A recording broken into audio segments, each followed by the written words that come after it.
Todos os anos, no mês de setembro, os líderes do mundo todo se reúnem em Nova York, na sede da ONU, para debater os principais temas do que está acontecendo no mundo. Esse ano, 2025, temos novamente esse encontro dos líderes mundiais na ONU. Tradicionalmente, o Brasil é quem começa os discursos, é o presidente do Brasil ou um enviado do Brasil quem dá o primeiro discurso, devido que quando foi criada a ONU, quem fez esse primeiro discurso foi o ministro das Relações Exteriores brasileiras, o Oswaldo Aranha. Então ficou tradicionalmente de que o Brasil é quem coloca as principais questões mundiais, e uma das coisas que o Lula colocou lá é a questão da Palestina, e colocou que está acontecendo um genocídio na Palestina e tudo isso daí. Mas aí, a minha pergunta que fica é, e aí, para que serve a ONU? Ela ainda serve para alguma coisa em pleno 2025? Eu encontrei essa matéria aqui do Estadão, falando sobre isso, e queria refletir com vocês justamente sobre essa questão. Cadê a matéria? Aqui, ó. Afinal, para que serve a ONU? Aqui do senhor Rodrigo Silva. Então a ONU ela vai nascer ali das cinzas da Segunda Guerra Mundial, tudo isso, beleza. Mas, no início, essa estrutura, ela nasce porque os países estão buscando uma forma de sentar e conversar entre eles, por mais que não se gostem. E isso vai acontecer muitas vezes durante a Guerra Fria, onde os Estados Unidos e a União Soviética vão se conversar na ONU, por mais que não se gostem. Isso vai ajudar a evitar muitos outros problemas. Agora ele vai colocar aqui que a ONU foi desenhada como um instrumento da ideia de que a paz não é só a ausência da guerra, mas a presença da justiça e da dignidade, tudo isso. E a ONU conseguiu cumprir o seu papel porque desde 1945 o mundo não experimenta uma guerra direta entre as grandes potências. Aí eu coloquei essa observação aqui. Por quê? Porque a minha grande questão é, será que foi devido ao diálogo existente na ONU, de que a gente não viu mais guerras diretas entre as grandes potências, ou é justamente porque as grandes potências agora têm armas nucleares? Me parece que mais que não é tanto porque existe a ONU, né? É porque as armas nucleares acabam assegurando a possibilidade da destruição mútua assegurada, no qual, no momento que você me ataca, você pode me destruir, mas eu também posso te destruir por mais que você me destrua.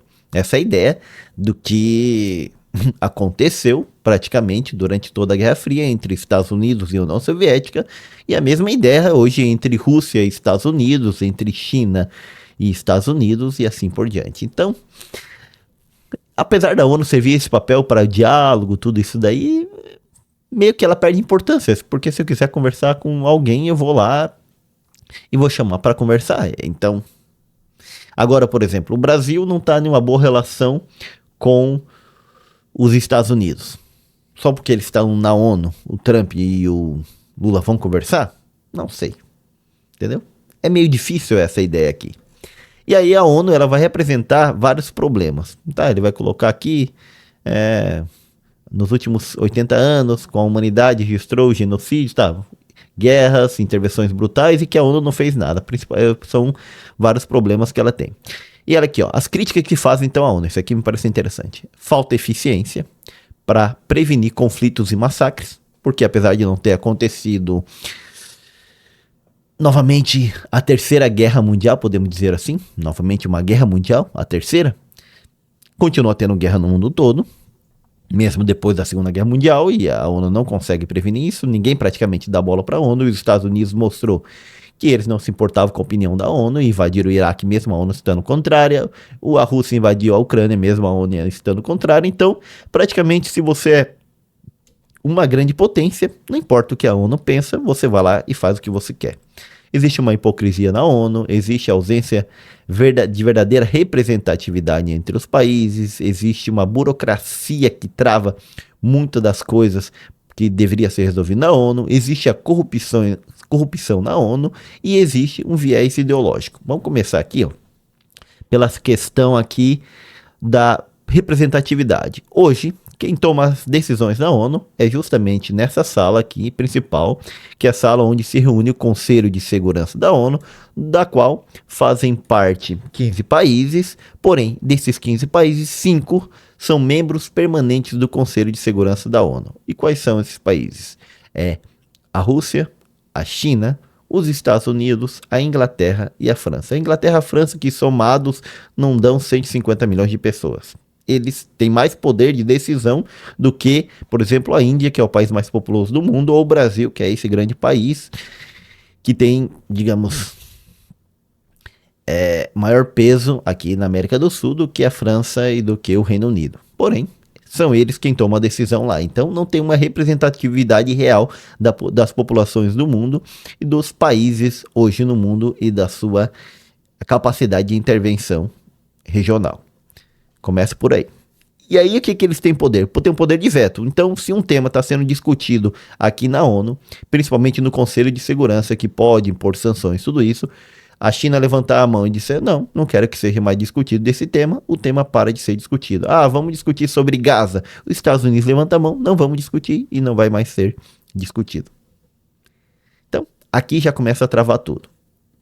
Aí outro problema da ONU. Aqui ele falou em que a ONU não consegue prevenir conflitos e massacres. Em 1994, ocorreu um dos maiores massacres em Ruanda, na qual os Hutus mataram 800 mil Tutsis na base do facão, cortando as pessoas durante 100 dias. Tem até aquele filme, Hotel Ruanda, tudo isso. E aí, a ONU praticamente não fez nada. Até tinha uma missão de paz na ONU, ou seja, tinha soldados na ONU para manter a paz. Lá em Ruanda, não fez nada porque à medida que o general pedia autorização para atuar, eles não diziam, não, espera um pouquinho, tal, até chegaram a tirar soldados de lá, não intervenha, não faça nada, porque nós não chegamos a resolução nenhuma sobre isso. Então, apesar de ter soldados, deixou um massacre acontecer lá. E aí, para que vai servir então esse negócio que não faz nada? Na Bósnia, a mesma coisa. Vários muçulmanos bósnios fugiram para uma localidade, já que lá estava tendo uma guerra étnica também, e os sérvios chegaram e mataram uma galera, porque os soldados também não receberam ordens para fazer nada, não receberam autorização para defender as pessoas e 8 mil pessoas foram assassinadas, colocaram nos trens e assassinados. Então, as missões de paz que foram criadas para proteger civis e garantir cessar-fogo também costumavam enfrentar muitos problemas, ou de não fazer nada, ou talvez aqui, de cometer vários abusos sexuais, como aconteceu no Congo, com as missões de paz, com os soldados da ONU no Congo, explorando sexualmente várias congolesas, no qual eles trocavam ovos e leite em pó, por isso, com menores de idade, no qual as tropas do Brasil no Haiti também tem vários relatos de que engravidaram várias pessoas forçadas e muito mais lá no Haiti. E aí, para que serve tudo isso? Outra questão aqui, uma questão de corrupção. O Iraque, em 1996, estava sancionado pelos Estados Unidos, tudo isso daí. Então, a ONU fez um acordo de trocar petróleo por comida. Só que, na prática, terminou transferindo 2 bilhões de dólares para a ONU, ilegalmente. E isso através de empresas, através de outras coisas, que estava até misturado, ou seja, fazia parte, o filho do secretário-geral da ONU, o senhor Kojo Annan, filho do Kofi Annan. Problemático, né? Outro exemplo, agências da ONU, como o UNOPS, Unicef, Acnur, que é para refugiados, volta e meia eles estão envolvidos em contratos escuros, que não tem transparência, que não sabe de onde vai o dinheiro, em propinas, subornos, fraudes. E aí, Unicef para defender as crianças, Acnur para defender os refugiados e tudo isso, acaba servindo a mais interesses pessoais do que realmente, muitas vezes, ajudando as pessoas. Ajuda. E muitas vezes também ajuda o próprio bolso. E o que acontece quando um governo tem casos de corrupção e tudo isso, e a população é séria, né? Então você destitui esse governo. Pelo menos tem essa possibilidade. A ONU, como é que você vai tirar as pessoas que trabalham lá? Ah, tem um mecanismo interno de prestação de contas que averigua tudo isso, mas é bem mais lento, bem mais difícil de tirar e tudo isso daí. E aí vamos para a parte da hipocrisia da ONU. Que é aqui, a ONU tem o Conselho de Direitos Humanos, o Conselho de Segurança é o anterior, tem o Conselho de Direitos Humanos da ONU, onde vai verificar ali a Declaração Universal dos Direitos Humanos, de que todos têm direito a muitas coisas, tal, a liberdade, a igualdade e tudo isso daí. Só que aí chega aqui, ó, só 30% dos membros desse Conselho de Direitos Humanos da ONU são realmente países livres em que buscam estabelecer esses direitos nos seus países. O restante são ditaduras, regimes autoritários que fazem parte, que pegam a presidência desse conselho e aí vamos discutir com vocês os direitos humanos? Então essa regra tem que ser aplicada realmente no seu país, no meu não. E aí o que eles fazem? Eles bloqueiam muitas das resoluções feitas aqui no conselho por esses 30. Eles não ligam para muitas denúncias de crimes aos direitos humanos da Síria, por exemplo, da China, do Irã, que chegam lá na ONU, ou de qualquer outro país. Ah, vamos denunciar ao Conselho de Direitos Humanos. Estou com o nome Conselho de Segurança da ONU aqui na cabeça. Vamos denunciar ao Conselho de Direitos Humanos da ONU. Para quê? Se eles, a maioria não vai se importar, a não ser que tenha alguma jogada política, porque a maioria são regimes autoritários ou ditaduras. Problema, né? E aí tem casos também de participação de funcionários da ONU em grupos terroristas, como Israel encontrou lá vários grupos em Gaza colaborando com Hamas. E aí a pergunta ao final fica: para que serve esse encontro da ONU? Na prática, o Trump aqui tem razão e vários outros líderes têm razão. É um bar para os líderes do mundo ir viajar, dar um discursinho, conversarem, mas que na prática não muda nada. O mundo continua girando como continua. E levando uma boa parte do dinheiro dos países, hoje mais que nada dos Estados Unidos e da China, que são os países que mais botam dinheiro para manter essa estrutura, esse elefante branco da ONU, para manter toda essa estrutura de funcionários que vivem daquilo ali tudo, mas que na prática assim, ó, não serve para praticamente nada.